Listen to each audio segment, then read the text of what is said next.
ಒಂದು ಕಾಲದಲ್ಲಿ ಹಸಿರು ಬೆಟ್ಟಗಳು ಮತ್ತು ನದಿಗಳಿಂದ ಕೂಡಿದ ಸುಂದರ ರಾಜ್ಯವೊಂದಿತ್ತು.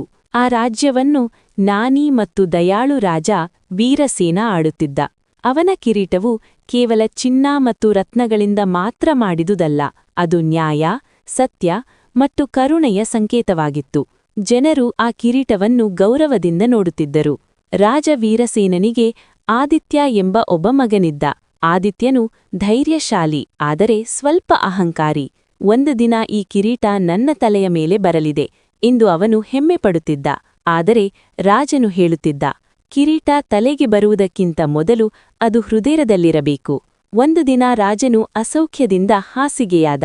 ರಾಜ್ಯದ ಹಿರಿಯರು ಆದಿತ್ಯನನ್ನು ಪರೀಕ್ಷಿಸಲು ನಿರ್ಧರಿಸಿದರು. ಅವರು ಕಿರೀಟವನ್ನು ಅರಮನೆಯೊಳಗೆ ಅಡಗಿಸಿ, ಯಾರು ಈ ಕಿರೀಟಕ್ಕೆ ಅರ್ಹರೋ ಅವರು ಅದನ್ನು ಕಂಡುಹಿಡಿಯುತ್ತಾರೆ ಎಂದು ಘೋಷಿಸಿದರು. ಆದಿತ್ಯನು ತನ್ನ ಶಕ್ತಿ ಮತ್ತು ಅಧಿಕಾರದಿಂದ ಹುಡುಕಾಟ ಆರಂಭಿಸಿದ. ಆದರೆ ಎಷ್ಟೇ ಪ್ರಯತ್ನಿಸಿದರೂ ಕಿರೀಟ ಸಿಗಲಿಲ್ಲ. ಅದೇ ಸಮಯದಲ್ಲಿ ರಾಜ್ಯದಲ್ಲಿ ಭೀಕರ ಬರ ಉಂಟಾಯಿತು. ಜನರು ಆಹಾರ ಮತ್ತು ನೀರಿಗಾಗಿ ಕಷ್ಟಪಟ್ಟರು. ಆದಿತ್ಯನು ತನ್ನ ಹುಡುಕಾಟವನ್ನು ಬಿಟ್ಟು ಜನರಿಗೆ ಸಹಾಯ ಮಾಡಲು ಮುಂದಾದ. ಅವನು ಹೊಲಗಳಿಗೆ ನೀರು ಒದಗಿಸಿದ, ಬಡವರಿಗೆ ಆಹಾರ ಹಂಚಿದ, ರೋಗಿಗಳನ್ನು ನೋಡಿಕೊಂಡ. ದಿನಗಳು ಕಳೆಯುತ್ತಿದ್ದಂತೆ ಜನರ ಪ್ರೀತಿ ಮತ್ತು ನಂಬಿಕೆ ಅವನಿಗೆ ದೊರೆಯಿತು.